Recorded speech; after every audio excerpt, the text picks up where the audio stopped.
All right, it is our final late night on the East Coast, at least road trip recap for a while. Celtics aren't going to have a game this late for another while. I don't know when the next time they go out to California is. I know they still have a date with the Lakers in LA. So might have a couple more of these, but this was the big Western Conference road trip of the season, and the Celtics didn't pass the test, which was coming out of that road trip, that 5 game swing with a 500 or better record. Instead, they finished 2-3 on the road. Wins against the Clippers and the Warriors, losses against the Kings, Suns, and tonight against the Jazz, who do have the best record in the NBA. But I think Celtics are fully capable of beating them, and I just tweeted this out. I think their rosters are very similar. The Celtics might even have a better tandem of stars in Tatum and Brown. I would take them over Gobert and Mitchell, as much as I like Mitchell, and I do like Gobert too. But just it's not as well of a constructed or coaches team as Utah. So Celtics lose tonight, 108-122. It was actually a bit closer than that, though. Utah really kept the Celtics at bay for most, if not all, of this game. The Celtics cut it to 3, cut it to 5, 4. Utah kept hitting big shots to their credit, and the Celtics weren't able to get that lead back as they had earlier in the game. Just in the first quarter, again, Utah really did a good job of of stopping the Celtics from mounting any sustained comeback effort. The big problem in this game came down to the third quarter, as it often does with the Celtics team. Celtics gave up an unfathomably bad 42 points in the third quarter. I mean, that's just, I don't know how you can play that bad of a defense. Part of it was the Jazz's 3-point shooting. Another part of it was the Celtics were fouling way too much. That trend continued in the fourth quarter. The Jazz got into the bonus like 8 minutes to go still in the fourth. So Celtics didn't do themselves any favors defensively. Also, there wasn't really much of an offensive game plan for the first 3-ish quarters of the game until Jason Tatum started drawing fouls, which I really like to see. If you've watched this ever before, I always advocate for sure, for Tatum to go to the line as much as possible, because I see him as a premier scoring talent in the NBA, and premier scoring talents in the NBA live at the free throw line. Tatum did a good job of doing that tonight, but it took the Celtics a little bit too long to do that.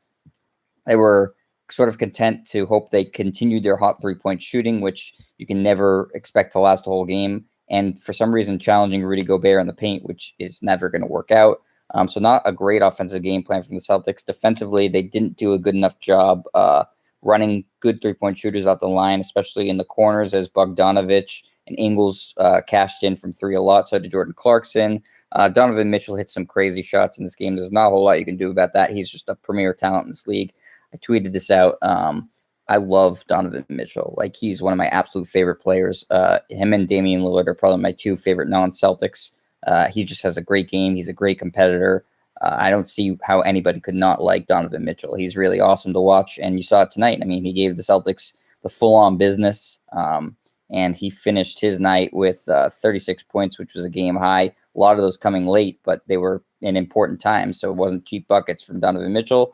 On the Celtics side of things, Jaylen Brown made his return and made his impact felt immediately. I don't think anybody could be surprised based on how he's been playing this season. He finished with a team-high 33 points, 12 of 20 from the floor, 3 of 6 from 3, 8 rebounds. I thought he played a fantastic game. He plays so hard. He got so many second-chance opportunities for himself because he doesn't quit on following his shot. He is just continues to work and work and work, and he is a fantastic story this season, just how much he's elevated his game.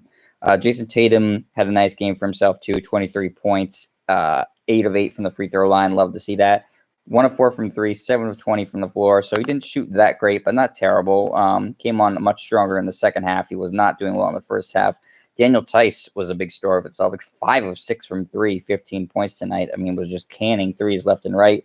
That's a good sign. The Celtics can have Tice be a reliable spot-up 3-point shooter that helps create space for Tatum and Brown and makes them more dangerous offensively. I don't think you can expect Tice to do 5 of 6 every night, but to make defenders have to come out to the 3-point line and guard him, that's an important thing. So I think Tice has found his rhythm after a rough start to the season.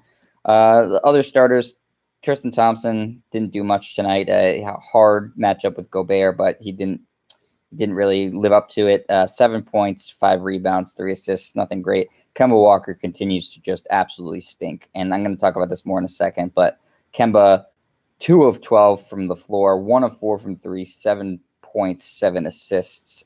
He's killing the Celtics. And when he has a good game, he really elevates the Celtics. But when he doesn't have a good game, which is starting to happen more and more often, he just kills them. He's been having shooting nights that are just, I mean, you look and they're eye-popping. 2 of 12 from the floor. I mean, it's horrible. And this is like the 4th or 5th time it's happened since he's come back, where he's hit like 2 jumpers, 3 jumpers out of a lot of shots, and he's just not connecting with them. And because he's not great defensively because of his size, he's not like the natural distributing point guard, he's a score-first point guard, he really provides very little for you if he's not scoring the ball and he's not shooting the ball well. It's becoming a big problem, and I think something we're going to talk about a lot more going forward is the Celtics may need this offseason have to address what's turning into an albatross of a contract for Kemba Walker, and may need to seriously consider dumping the contract, throwing in a first-round pick, maybe a couple second-rounders to a team with cap space to just try to jettison the contract, because it's bad and it's going to hold the Celtics back. And Kemba's the knee doesn't seem right, the quickness isn't there, the shot, the touch isn't there. I don't see how you could think it'll get better. He hasn't shown any real signs of improving since he's come back, so it's a real concern, which goes to the rest of the roster. And you see how well-oiled the Jazz are, and I don't think the Jazz are going to make a deep run in the playoffs. I mean, they were tremendous in the regular season. They're 20-5. They have the best record in basketball. I just think the top end of the West is too good for Utah to compete with the LA teams. But that being said, when you have a guy like Donovan Mitchell who's a really good player, I wouldn't say he's a top 10 player, but he's a top 20 player. But again, I'd still take Brown or Tatum ahead of him.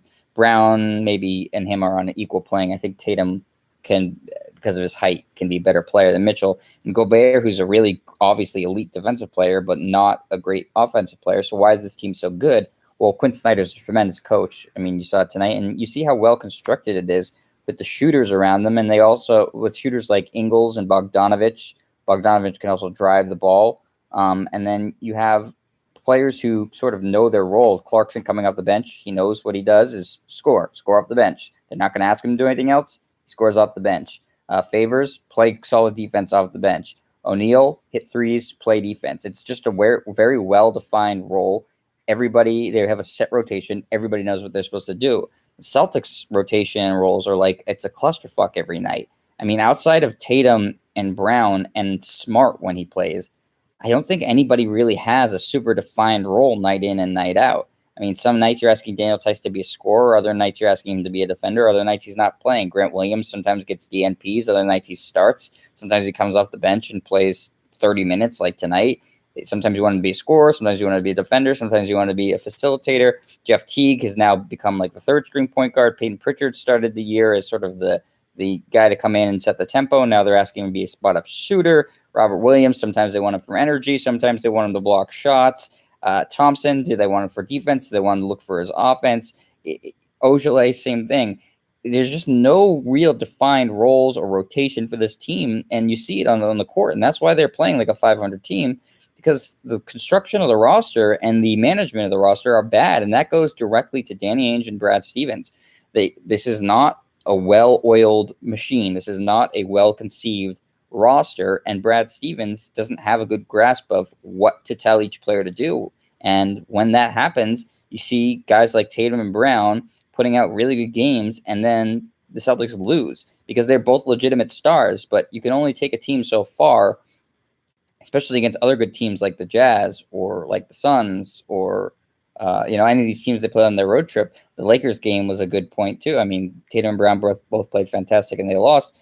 You need to have guys with clear defined roles, and you need to have clear defined rotations to win in the NBA. And the Celtics don't have that at all. And I think a lot of more pressure needs to be put on Ainge and Stevens to do their jobs better, which is to make this roster make more sense and to manage it in a way that is consistent. And I don't think the Celtics have done that at all. So if I was a fan, which I am, I'd be angry and I'd be asking why the hell is a team with two young superstars playing like a 500 team, where a team in the West, which is arguably a tougher conference, that has a roster that you look up and down and say, this roster shouldn't be better than the Celtics. Well, they're 20-5. Celtics are 12-11. So there's a reason for it. And I'm telling you right now, the two biggest are roster construction and knowing how each player fits on that team based on the talent you have, and how you manage the roster.